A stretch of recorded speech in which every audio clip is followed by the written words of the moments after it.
Selamat datang di channel Dengarkan Buku. Ini adalah audiobook The Count of Monte Cristo karya Alexandre Dumas. Bab 102, Valentine. Lampu malam terus menyala di atas perapian, menghabiskan tetesan minyak terakhir yang mengambang di permukaan air. Bola kaca lampu itu kini berwarna kemerahan, dan nyala apinya yang bersinar lebih terang sebelum padam melemparkan kilatan terakhir yang sering disamakan pada benda mati dengan kejang-kejang makhluk hidup di ambang kematiannya. Cahaya suram dan muram itu menyelimuti selimut dan tirai di sekitar sang gadis muda. Segala suara di jalanan telah berhenti dan kesunyian itu mencekam. Saat itulah pintu kamar Edward terbuka perlahan, dan sebuah kepala yang pernah kita lihat muncul dalam cermin di seberang ruangan, Madame de Villefort, yang datang untuk menyaksikan akibat racun yang telah ia siapkan.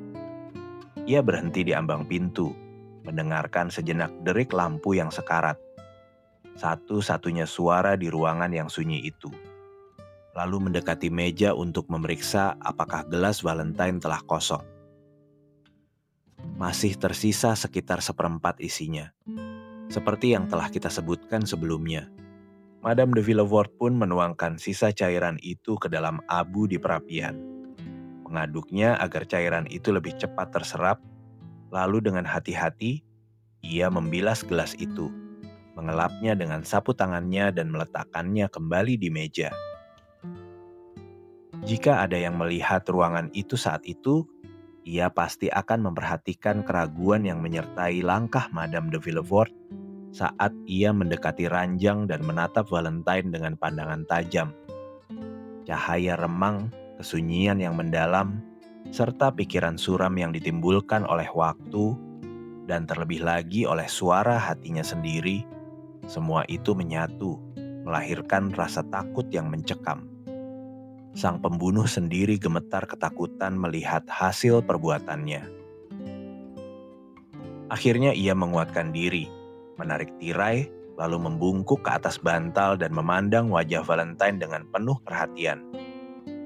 Gadis muda itu tak lagi bernapas. Tak ada hembusan napas yang keluar dari gigi-giginya yang setengah terbuka. Bibirnya yang pucat tak lagi bergetar. Matanya diselubungi kabut kebiruan dan bulu matanya yang panjang dan hitam terbaring di pipi yang pucat seperti lilin. Madame de Villefort memandang wajah yang bahkan dalam kematian pun tetap penuh ekspresi. Lalu dengan hati-hati, ia mengangkat selimut dan meletakkan tangan di atas dada Valentine. Dingin, tak bergerak. Ia hanya merasakan detak di jemarinya sendiri. Lalu segera menarik tangannya dengan gemetar. Satu lengannya tergantung di luar ranjang, dari bahu hingga siku.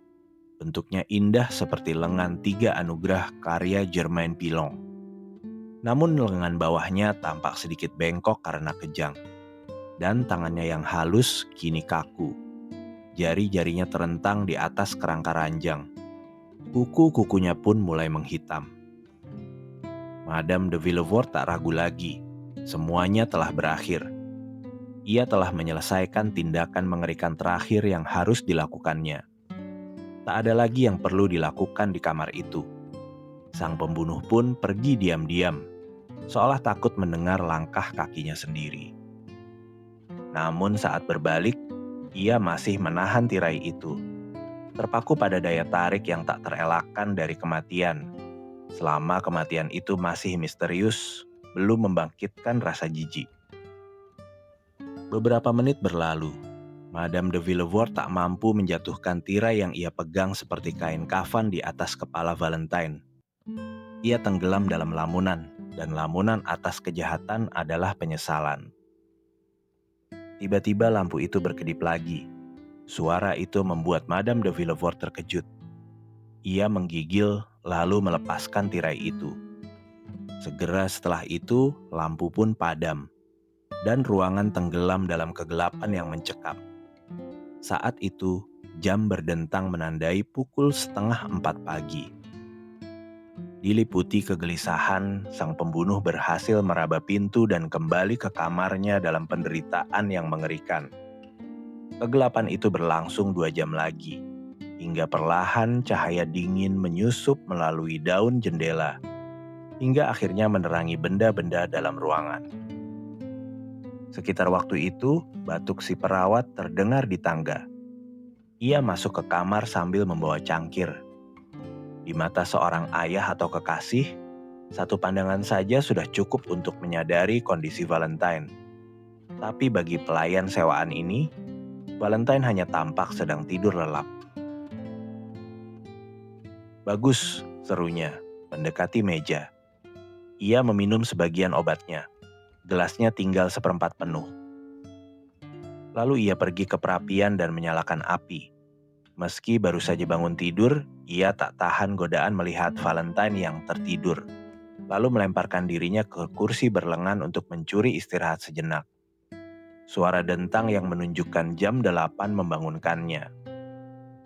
Terkejut melihat tidur sang pasien yang begitu lama dan ketakutan melihat lengan Valentine masih tergantung di luar ranjang, ia pun mendekati Valentine. Baru saat itulah ia memperhatikan bibirnya yang pucat pasi. Saat mencoba mengangkat lengannya, ia merasakan kekakuan mengerikan yang tak bisa ditipu. Lengan mayat. Ia berteriak keras, lalu berlari ke pintu sambil menjerit. "Tolong, tolong!" "Apa yang terjadi?" tanya Monsieur d'Avigny dari bawah tangga. Karena memang inilah waktunya ia biasa datang mengunjungi pasien. "Apa itu?" teriak Villefort melesat keluar dari kamarnya. "Dokter, kau dengar mereka memanggil bantuan?" Ya, cepat. Itu dari kamar Valentine." Namun sebelum sang dokter dan sang ayah sempat tiba, para pelayan yang berada di lantai yang sama telah masuk lebih dulu. Melihat Valentine pucat dan tak bergerak di ranjangnya, mereka mengangkat tangannya ke langit lalu berdiri kaku seolah tersambar petir. "Panggil Madame de Villefort! Bangunkan Madame de Villefort!" teriak sang jaksa dari ambang pintu kamarnya, seolah ia sendiri tak berani masuk. Tapi para pelayan tak menuruti perintahnya. Mereka malah memandang Monsieur d'Avigny yang bergegas mendekati Valentine dan mengangkatnya dalam pelukannya. "Apa? Yang ini juga?" serunya, penuh keputusasaan. "Oh, kapan semua ini akan berakhir?" Villefort melesat masuk ke dalam kamar. "Apa maksudmu, dokter?" Ia berseru mengangkat tangan ke langit. "Aku katakan, Valentine sudah mati," jawab d'Avigny dengan suara yang mengerikan dalam ketenangannya yang khidmat. Monsieur de Villefort terhuyung, lalu mengubur wajahnya di selimut ranjang. Mendengar seruan dokter dan ratapan sang ayah, para pelayan semua melarikan diri sambil menggerutu. Terdengar langkah kaki mereka berlarian menuruni tangga, melewati lorong panjang, lalu terdengar suara keramaian di halaman. Dan setelah itu, sunyi. Satu persatu mereka meninggalkan rumah terkutuk itu. Saat itu pula Madame de Villefort yang sedang mengenakan baju tidurnya menghentikan gerakannya, lalu berdiri diam sejenak seolah menginterogasi semua orang di ruangan itu, sambil berusaha memaksakan air mata yang enggan keluar. Tiba-tiba, ia melangkah, atau lebih tepatnya melompat dengan tangan terulur ke arah meja. Ia melihat d'Avigny sedang memeriksa gelas itu dengan penuh rasa ingin tahu. Gelas yang yakin sekali telah ia kosongkan semalam. Kini gelas itu kembali sepertiga penuh, persis seperti saat ia membuang isinya ke dalam abu. Bayangan Valentine yang bangkit dari kematian tak akan membuatnya lebih takut daripada pemandangan ini. Warna cairan itu memang sama seperti racun yang ia tuangkan, dan racun itulah yang kini diperiksa dengan cermat oleh Monsieur d'Avigny. Tak diragukan lagi, ini mukjizat dari surga. Meski ia telah berhati-hati, tetap saja tersisa jejak, bukti yang mengungkap kejahatannya. Sementara Madame de Villefort berdiri kaku seperti patung ketakutan, dan Villefort dengan wajah terkubur di selimut tak melihat apa-apa di sekelilingnya, De Avigny mendekati jendela untuk memeriksa isi gelas itu lebih jelas. Ia mencelupkan ujung jarinya lalu mencicipinya. "Ah," serunya, "bukan lagi brusin yang dipakai. Mari kita lihat, apa ini?"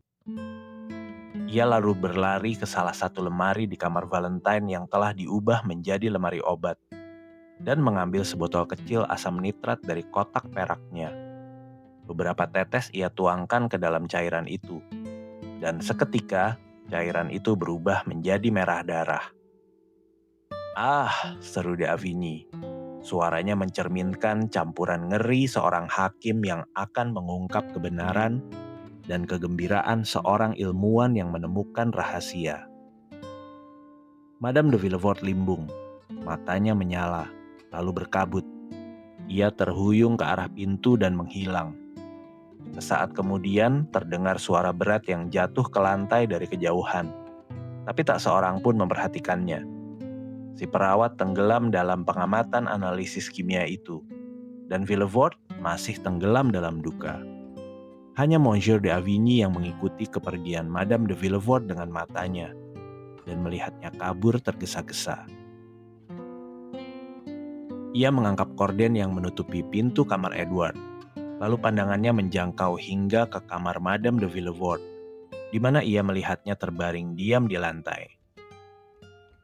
"Bantu Madame de Villefort," katanya pada si perawat. Madame de Villefort pingsan. "Tapi Mademoiselle de Villefort," gagap si perawat. "Mademoiselle de Villefort tak lagi butuh pertolongan," kata De Avigny. "Ia sudah mati." "Mati, mati," geram Villefort dalam ledakan duka yang justru lebih mengerikan karena bagi hati besinya, ini adalah perasaan yang sama sekali asing. "Mati?" ulang suara ketiga. "Siapa yang bilang Valentine mati?" Keduanya menoleh. Di ambang pintu berdiri Morel. Wajahnya pucat, tubuhnya kaku ketakutan. Inilah yang telah terjadi. Seperti biasa, Morel datang ke pintu kecil yang mengarah ke kamar Nortier. Namun kali ini, bertentangan dengan kebiasaan, pintu itu terbuka. Jadi tanpa perlu menekan bel, ia pun masuk. Ia menunggu sejenak di aula, lalu memanggil pelayan untuk mengantarkannya ke kamar Monsieur Nortier. Tak ada jawaban.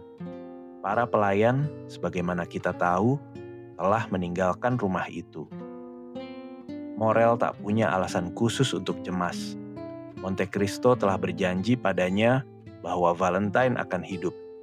Dan sejauh ini, sang Count selalu menepati janjinya. Setiap malam, ia memberinya kabar yang keesokan harinya selalu dikonfirmasi oleh Nortier.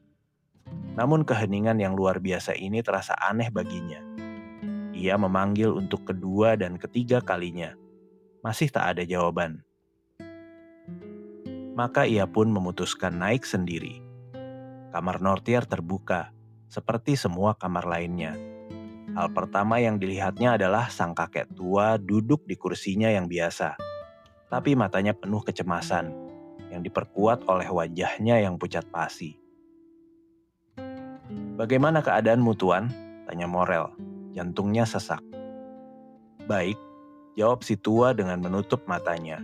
Tapi ekspresinya semakin cemas. "Kau sedang memikirkan sesuatu, Tuan?"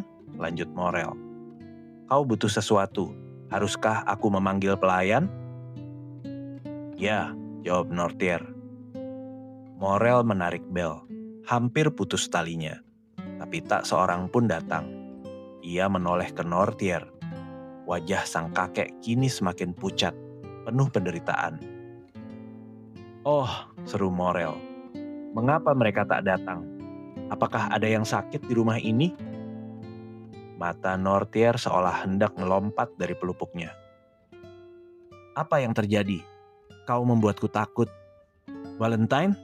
Valentine?" Nortier mengangguk cepat. "Ya, ya." Maximilian mencoba berbicara, tapi tak ada suara yang keluar. Ia terhuyung lalu berpegangan pada dinding. Lalu ia menunjuk pintu. Ya, ya, mata Norter seolah berteriak. Lebih cepat, lebih cepat.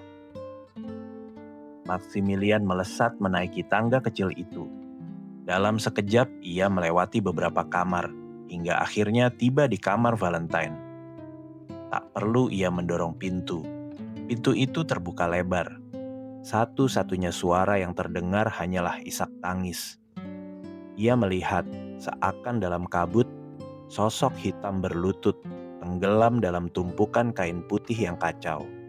Rasa takut mengerikan menyergapnya. Saat itulah ia mendengar suara berseru. Valentine sudah mati. Dan suara ketiga seperti gema mengulangnya. Mati, mati.